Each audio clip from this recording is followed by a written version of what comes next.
Welcome, everybody, to another edition of Keep the Line Moving, the podcast designed to talk about leadership, life, and inspiration. I am your host, Chris Gargano, and for episode 107, we're talking about people-centered leadership. Now, for those of you that listen to the podcast all the time, you know that is a topic we talk about all the time.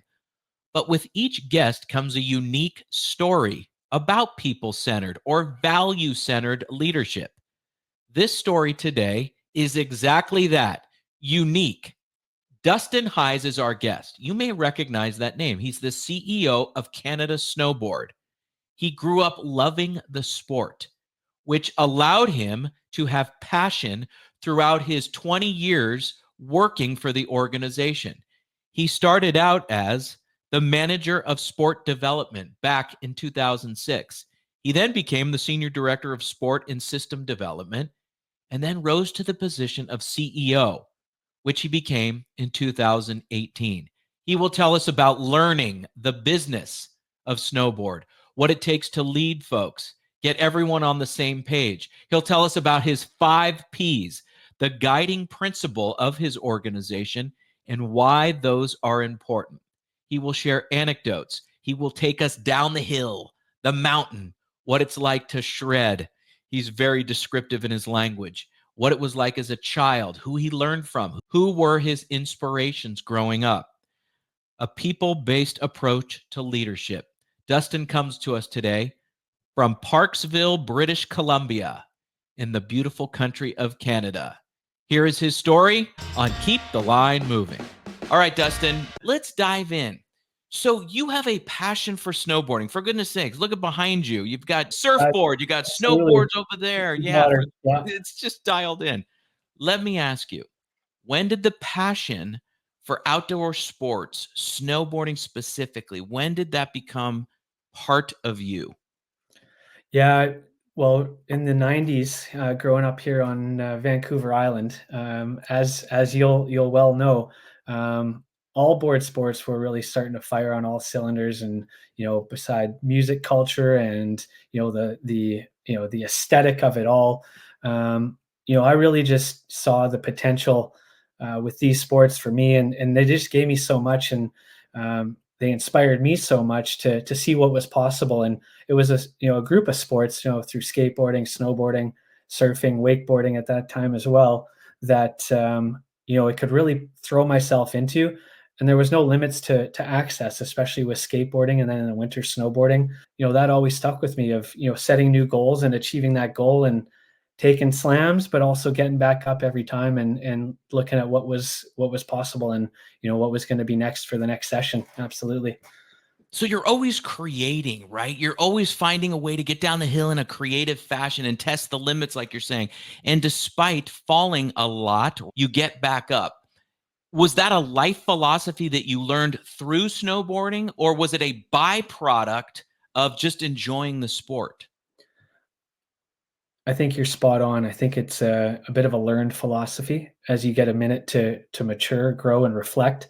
I always saw that through my upbringing, and just the resiliency and the perseverance through all of my family members, and and having had a chance to reflect on that, I think it was natural. And then, through these sports, it's the exact same thing. And again, having been part of these sports and being so blessed, I've been able to associate that with, well, that's a great analogy for everything that we have to do in life, business, parenting, you name it. And I know that for me, it's just served me so well. And being able to make sure that you set a goal, you set a vision, you got to stick with it. You're going to persevere. It's going to be some real rough times. You're going to take some hard slams, whether it's in these sports or in business. And you just got to stay true to it, learn from it, know what to do differently, refine, and keep going. So today you're coming to us from Parksville, British Columbia in Canada, right? In a beautiful part of the world. And you're the CEO of Canada Snowboard, right? That is where you are today. Let's back up.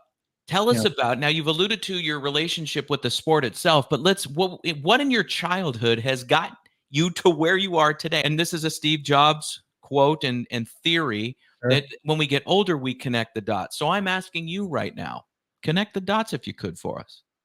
Yeah, I was again, I had just a great deal of love growing up in my life. I was so well supported, and only child, only grandchild, and had a ton of opportunity to to take chances and to go after a lot of sport. And as I continued to grow and mature, I saw the potential that I had, and had a natural ability to develop vision, and then to kind of create the path that would be required to ultimately achieve those visions. And I certainly didn't know the formula like I do now. I was working in the corporate world in my early 20s, and I was very connected to the snowboard community still, and I was coaching at that time, and saw the potential that I could have, and the influence I could have within the Canadian snowboard ecosystem. And I'd set a goal of working with the Canadian Snowboard program. And as I continued to embark on that, well, as you know, and as so many others share, well, those things start to be manifested and what needs to be made real. And I continued to be empowered and be introduced to the right conversations, share the vision, keep delivering against what I said I would do, and be able to create the next and new opportunity. And I think that for each part of my pathway, it's just been constant new goal and visions setting, and continuing to make sure that I've set the bar at the highest level each time. Are these the type of conversations that you have with your team at Canada Snowboard? In other words, you're the CEO, you've been there since Yep, 2018. yep. You just said something very interesting about your upbringing and your philosophy with life, and which then helped you professionally, which is develop a vision and make it happen.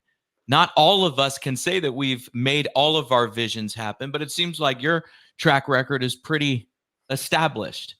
But let me have it in your words. When you walk in every day, how do you make your vision for the last, what is that, 6 years, 6, 7 years now?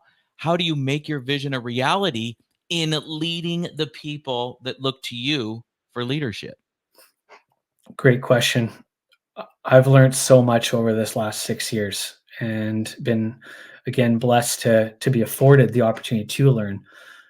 It did in fact start with the vision of being the world leading snowboard nation, and for us to ensure that we went through the process, of course, with the immediate senior leadership group, the board of directors. But you can't become the world leading without the entire nation, as an example, getting behind this as a full ecosystem, and really going through the entire process of, well, what exactly does that mean? Because everyone can resonate with the concept of course, we want to be world leading. Of course, we want to be the world leading snowboard nation or sport organization, whatever it happens to be in your wheelhouse. And it was really around how we work to ensure that everyone feels a part of that, every stakeholder group, and ensuring that they have a chance to help define and set the measures that we know that we'll hold ourselves accountable, mutually accountable to, that in fact, well, we know we're on the pathway to becoming that world leading snowboard nation.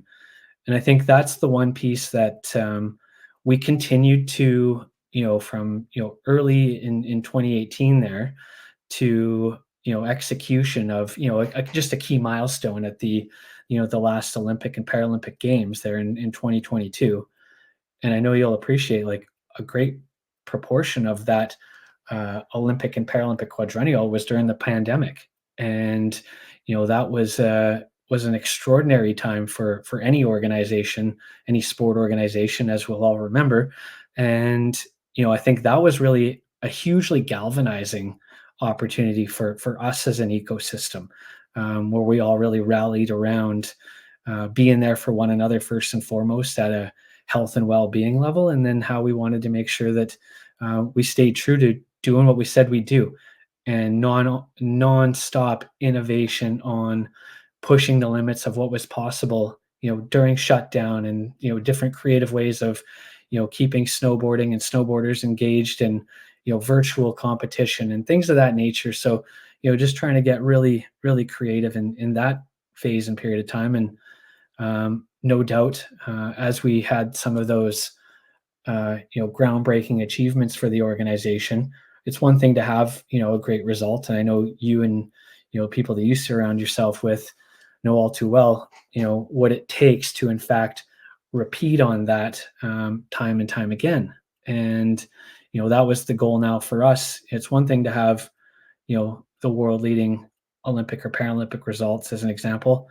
Well, you got to do that again, or you're just a one and done, and that's not who we are. That's not what the organization's about. So how do we now set ourselves up for that next version? So now I'm talking about for 2022, 23, and to where we're at now in this Olympic Paralympic quadrennial. And we set a great deal of new bars for the organization and new goals, and especially through our major event hosting strategy, and making sure that we hosted World Cups in each and every one of the Olympic and Paralympic disciplines. And that was groundbreaking for this industry and for this sport, certainly for this organization. And as we continue to embark on that, well, we 2x the organization's revenues in a single fiscal year. And I know you'll appreciate what that takes. Most of that revenue hits in the last quarter of that fiscal year, which is extremely important in the learning process and the difficult learning process, and some of the failures that we've experienced too. And trying to keep up with that pace of growth and understanding it, and some of the foundational pieces that I so importantly have now learned, and have been humbled by, and to make sure that we've got to get even that much more detail oriented, and ensuring that there's even greater clarity around how we sustain this level of progress and expectation of the world leading snowboard nation. Dustin, I've had other CEOs on, and luckily, I guess it depends, the listeners will be the judge of this statement I'm about to make. They framed, as you said, failure, challenges into learning, growing, and you even use the word humble, right? Humility with that learning and growing after mistakes or being caught by surprise, or as you said, attention to detail situations, right? So I've had a lot of people that have owned their situations, learned, grown, and hence are successful. There are other people we know in senior leadership positions in different corporations around. And I have conversations about this all the time with people outside of the podcast that don't own their learning, right? And they're blaming, or they're putting it on others. It was refreshing to hear the way you framed your learning.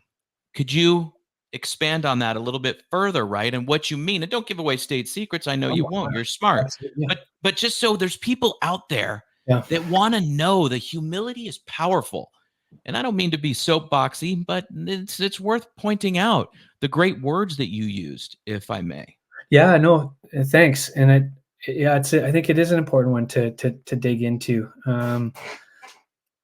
As we continue to see and pen out our vision for ourselves and the organizations that we serve, it's critical that if you're true to the growth mindset, we've got to take the opportunity, and we have taken the opportunity to be humbled by the responsibility that we have of becoming that world leading snowboard nation on a pathway and journey to be the world leading sport organization. And if you're setting a benchmark that's that substantial, of course you're going to have really difficult periods in order to get there. Some of the difficulty is merely going to be the perseverance and the resiliency that's required in order to actually get there, because there is no pre-prescribed timestamp that that you won't know ever when you get there, and ultimately you probably never in fact get there, but you hope that others are able to acknowledge and share that you're one of the most brightest acting entities on the sporting planet. And if you're demonstrating and you're seeing those kinds of outputs, Well, I think that's, some of the indicators of the success, but the growth never stops because you can always continue to build on that. And as you're continuing to elevate and escalate each of the pillars of a sport organization, well, inevitably you're going to have shortcomings at times that, you know, if you've got the right seats or the right people in the right seats, they're going to own that there's always an opportunity to continue to be better and own where there was a miss or an opportunity, and absolutely they all are framed as learning.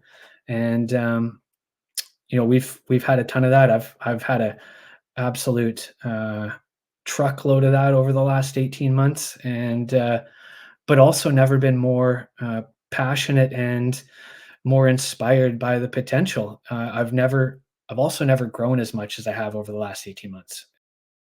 You have a lot of stakeholders.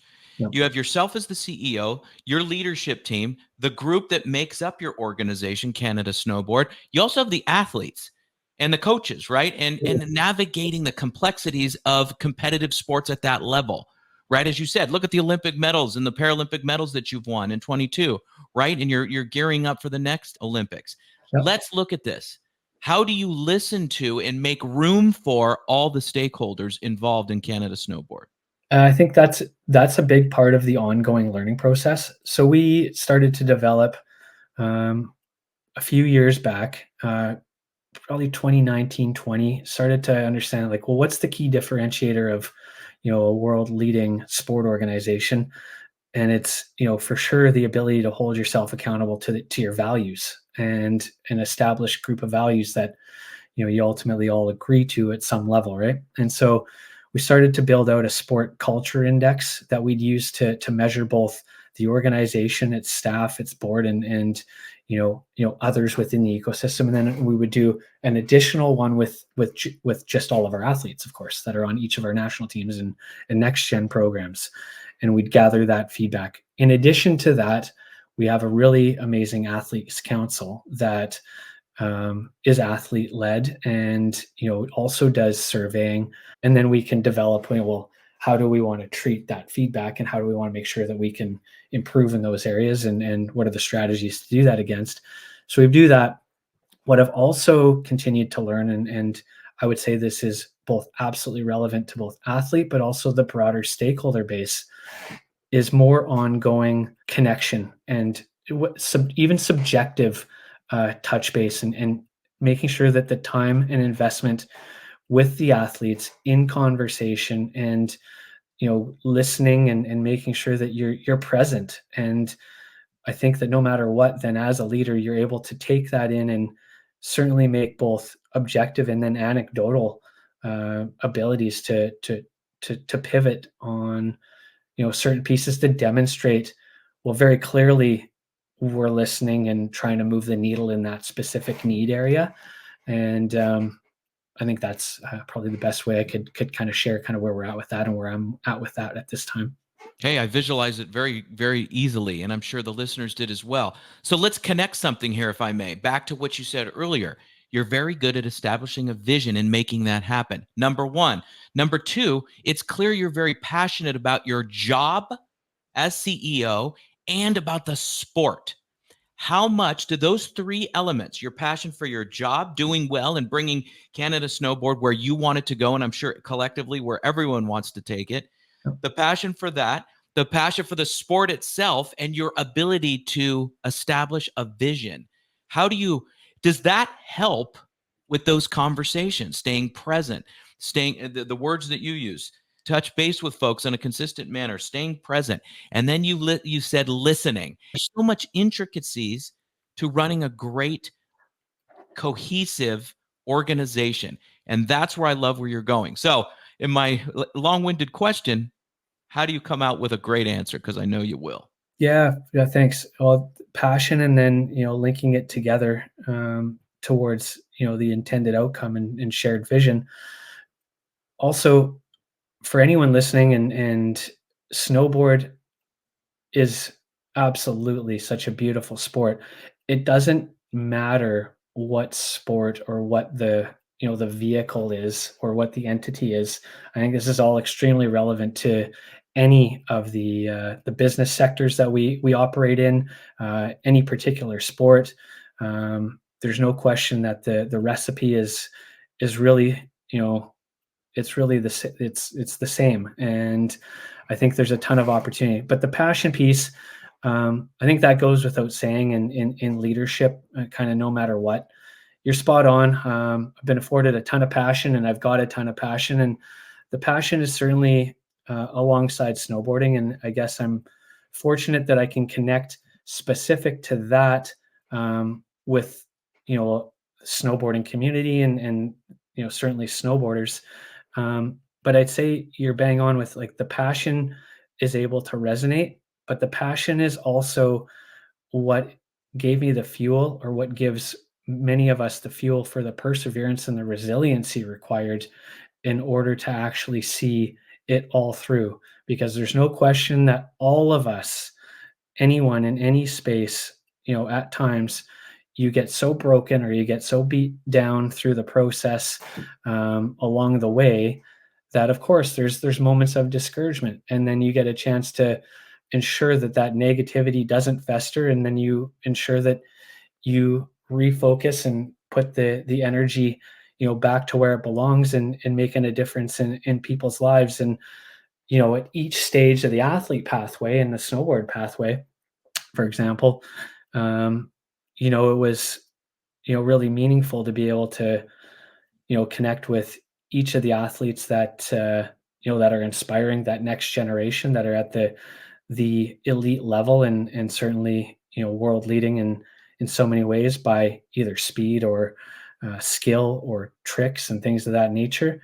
But at the same time, we all those athletes, they're there to inspire the kids and the youth that never thought that it would be possible to slide on snow, and that we just want to get them outside and enjoying winter, and being able to see what's possible all across North America, I think, that and the world ideally. And so I think the passion and its foundation within us, it's a core value for us. And we've got integrity, and then kind of our 5 Ps, which is performance, progression, passion, people, and partnership. And we keep circling back to make sure that we're holding ourselves accountable to each and every one of those. Love that. All right, I have one more before we get to all-star moments, and I'm going to circle back with exactly what you just said. One starts with a P, but the other one starts with an R, and you've referenced these two words several times Yeah. throughout this conversation. And I want to, again, tie in something that you said that is really interesting based on the nature of your sport, snowboarding, right? And they are perseverance and resiliency. And you said we all get discouraged, right, at times. We get down at times. How much does it help for you in your role as CEO? Snowboarding itself, I get it. You want to have teammates and all, but you're going down the hill by yourself. It's Yeah. a solo endeavor. How much are you able to see perseverance in your focus, get yourself back on track per se, and that resiliency? How much is that? Like, those are tools to lift you, right? That you had to do yourself. Is that fair to say? Sure. I really like that. That is really neat thinking. I'm inspired by things that are so much bigger than me. I am I too am just I feel like I'm a vehicle on the planet to make a difference in people's lives, and I I would feel like I'm letting others down, not just immediate circle or inner circle or family and things of that nature, which of course are a huge part of my ability to do what I do and do what we do. But it's it's an impact that I seek to have on as many human lives as possible. That it it's a good lesson for me every time that there's a lesson to be had. But at the same time, that resiliency just serves and is such a demonstration to those that have been the greatest mentors to any of us, or that we read about or see or are learning about, on how they were able to achieve such great things. That's just part of the pathway. And whether it's again learning a new trick, or learning a new skill in whatever the sport is, and the refinement process and or a business, it's a big part of it. And I think I just thank everyone that's been there for me every step of the way to to get us to this point. And I'm looking forward to being able to demonstrate that we're very capable of building that world leading sport organization. Love it. And I've enjoyed this conversation very much. But now we're going to rapid fire, my friend. All-star moments. Are you Yep. ready? Yep. Give me one leader you admire. My dad. Take us down the hill. When you're snowboarding yourself, what is the thought that you have? How beautiful it is. It's just the most incredible sensation that we're afforded to be able to slide on snow, weightlessness, and the ability for us to use gravity to generate this incredible feeling and speed. It's incredible. It's miraculous. Yeah. Okay, so you kind of took my answer here, but the next one was going to be, give me one word to describe a great run down the mountain.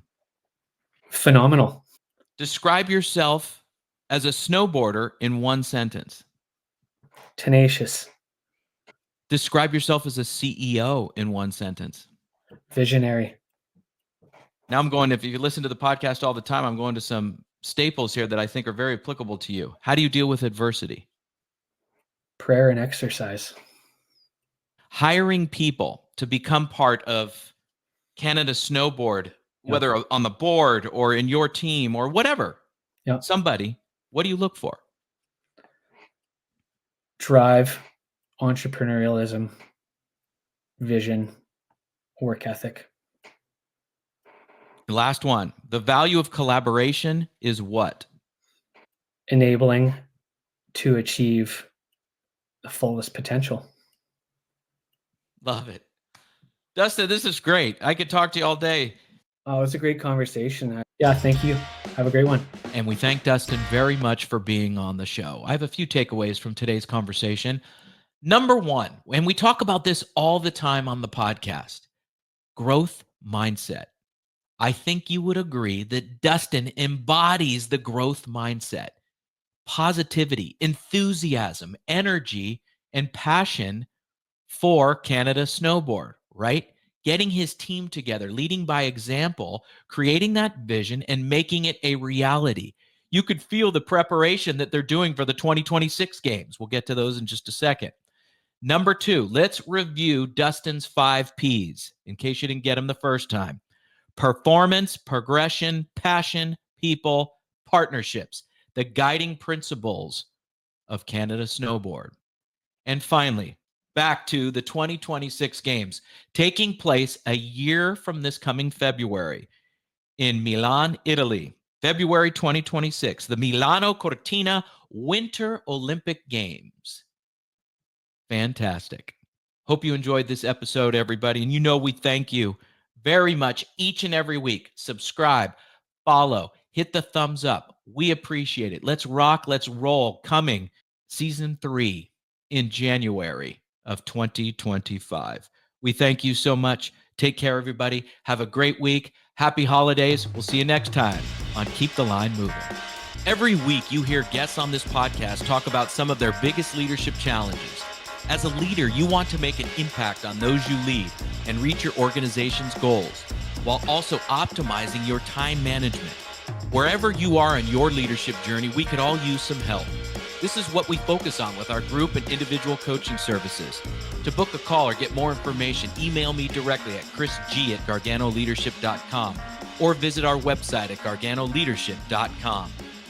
For our podcast and video producer, Jack Radutsky, and our marketing coordinator, Savin Narwal, have a great week, everybody.